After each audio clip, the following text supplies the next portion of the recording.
Jakarta versus Wuhan.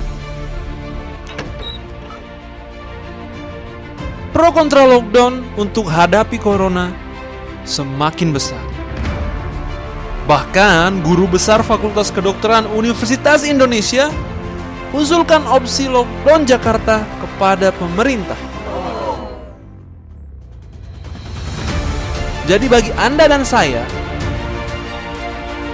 kita sama-sama belajar. Oke? Siap? Jakarta lockdown. Jakarta adalah daerah khusus ibu kota, menyandang dua gelar pusat pemerintahan dan pusat ekonomi, membuat Jakarta bak jantungnya Indonesia. Memompa darah ke seluruh penjuru tanah air, layaknya jantung ketika jumlah penduduk Jakarta terus meningkat, maka wajar bila jantung pun harus bekerja lebih keras, bahkan terancam stroke oleh bencana alam dan mungkin kolesterol yang mengakibatkan penyempitan pembuluh darah berupa kemacetan dan polusi.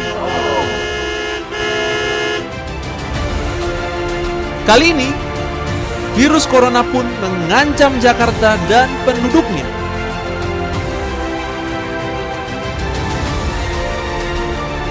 Yuk kita bandingkan dengan kota Wuhan dari mana virus ini berasal. Wuhan adalah ibu kota provinsi Hubei, Tiongkok, dan kota ini adalah kota terpadat penduduknya di bagian pusat Tiongkok. Penduduknya berjumlah 8,8 juta jiwa, luas wilayah 1.528 km persegi. Artinya, kepadatan penduduk kota ini yaitu 5.822 orang per kilometer persegi. Bagaimana dengan DKI Jakarta? DKI Jakarta memiliki kepadatan penduduk sebesar 15.935 jiwa per kilometer persegi.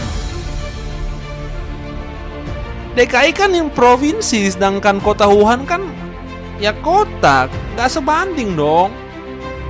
Oke, kita lihat datanya yuk. Kita bandingkan per kotanya. Jakarta Barat, kepadatan penduduknya sekitar 19 ribuan per kilometer persegi. Jakarta Pusat 19 ribuan, Jakarta Selatan 15 ribuan, Jakarta Timur 15 ribuan, Jakarta Utara 11 ribuan. Belum puas? Yuk lihat data orang Jabodetabek. Ini nih datanya. Data ini sudah termasuk kota Tangerang Selatan, Tangerang, Depok, Bogor, Kabupaten Bogor, Bekasi, Kabupaten Bekasi, Kabupaten Tangerang. Gimana? Lebih padat dibandingkan dengan kota Wuhan kan? Seperti kota lainnya, Wuhan juga memiliki wilayah pendukung seluas 8.000 km persegi dengan jumlah penduduk 11 juta jiwa. Nah. Ini kan belum dihitung tadi. Berarti Wuhan bisa lebih besar dong kepadatan penduduknya. Sabar. Artinya, kepadatan penduduk pada wilayah pendukung ini sebesar 1.304 jiwa per kilometer persegi. Ini belum kita bandingkan dengan keseluruhan lingkar kota Wuhan dengan luas 58.000 km persegi loh. Jadi, apabila dibandingkan kepadatan penduduknya antara Jakarta dan wilayah pendukung Jakarta yaitu Bogor, Depok, Tangerang, dan Bekasi, maka kepadatan penduduk Jabodetabek sebesar 4.401 orang per kilometer persegi dan Wuhan beserta wilayah pendukungnya kepadatan penduduknya 1.993 orang per kilometer persegi.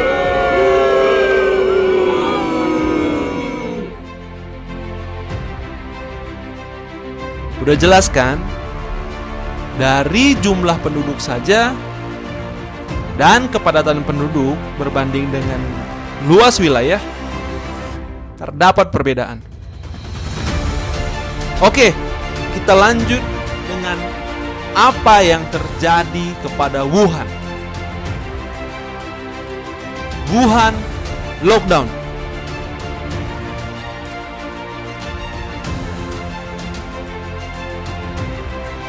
"19 juta penduduk Wuhan di lockdown." Apakah hanya Wuhan? Tidak, Provinsi Hubei, karena Wuhan adalah ibu kota Provinsi Hubei. Seluruh transportasi dari dan menuju ditutup serta aktivitas warga dibatasi. Secara keseluruhan, di dalam Provinsi Hubei terdapat 59 juta jiwa yang terdampak dan masuk ke dalam status karantina. Dan apabila secara keseluruhan di daratan Tiongkok terdapat pembatasan aktivitas di luar rumah kepada 233 juta jiwa. Jadi tidak seluruh wilayah Tiongkok ya yang di lockdown. Oke, mari kita melihat sektor pertanian, karena pada dasarnya semua orang butuh makan. Ya enggak? Di lingkar kota Wuhan saja 23% lahannya digunakan untuk pertanian.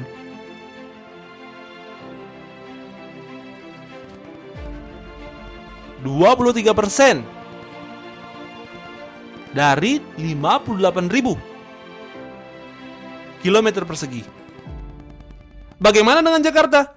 Jabodetabek hanya memiliki 1.500 km persegi lahan pertanian.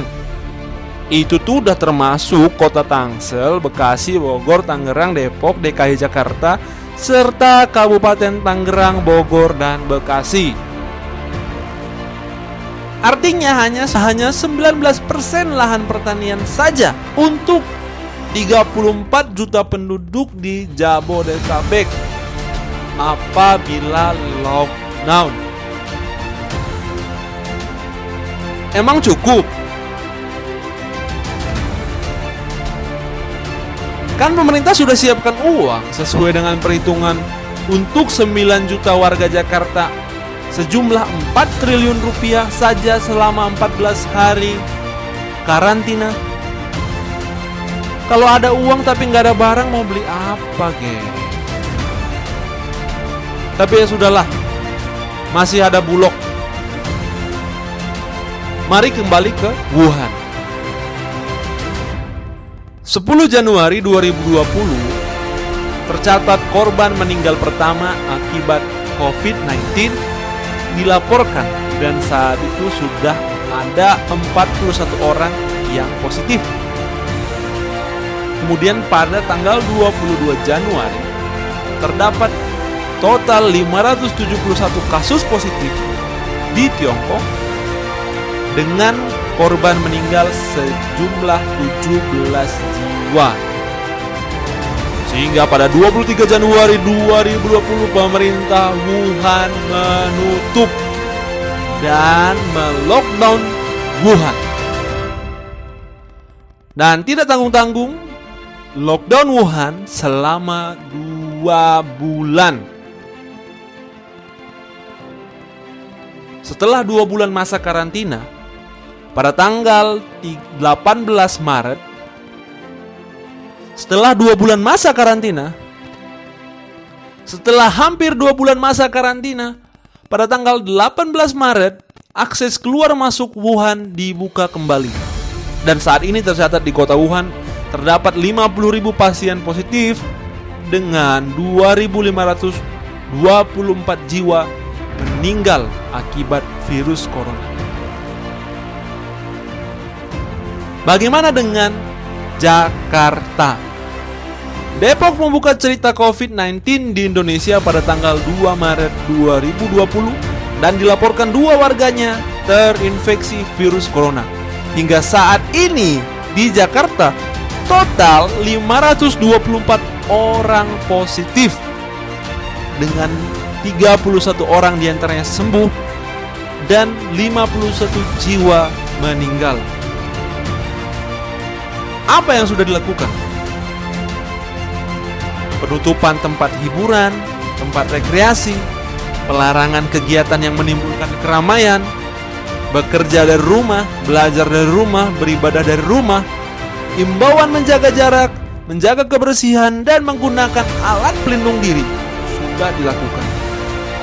Walau masih ada saja perusahaan yang belum mengizinkan pegawainya bekerja dari rumah.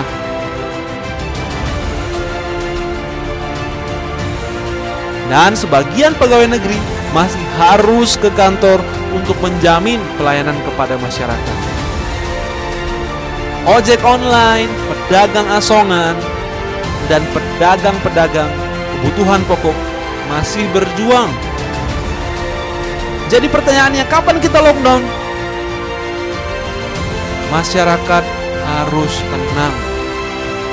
Pemerintah pasti sudah menyiapkan rencana terbaik yang bisa kita ambil untuk Indonesia ataupun untuk DKI saja. Soal biaya, berapapun harganya, kita sebagai bangsa harus siap. Yang dapat kita lakukan sekarang, kalau kita semua bisa menerapkan pola hidup bersih dan sehat, tetap menjaga social distancing, menahan diri untuk tetap di rumah, dan tidak lupa berdoa. Ya, apapun ini, semoga informasi ini bermanfaat untuk kita semua. Mohon maaf bila ada salah kata. Terakhir, kita bisa melalui kondisi ini asal kita bersatu, saling percaya, dan gotong royong. Kepada petugas medis yang berada di garis depan, TNI, Polri, dan seluruh petugas internet, listrik, logistik yang tak dapat kami sebutkan satu persatu, terima kasih dan jaga keselamatan kalian. Dan jangan lupa subscribe, like, dan komen dari teman-teman semuanya. Salam dari saya dari India. Semoga kita bisa melalui wabah ini dengan sehat dan selamat. Sehingga kesiapan kita dalam menyediakan stok pangan betul-betul ada.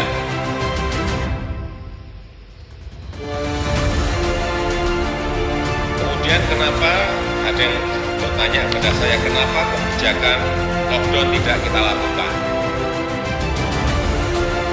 Saya sampaikan bahwa setiap negara memiliki karakter yang berbeda-beda, memiliki budaya yang berbeda-beda, memiliki kedisiplinan yang berbeda-beda. Oleh sebab itu, kita tidak memilih jalan itu, dan itu sudah saya pelajari.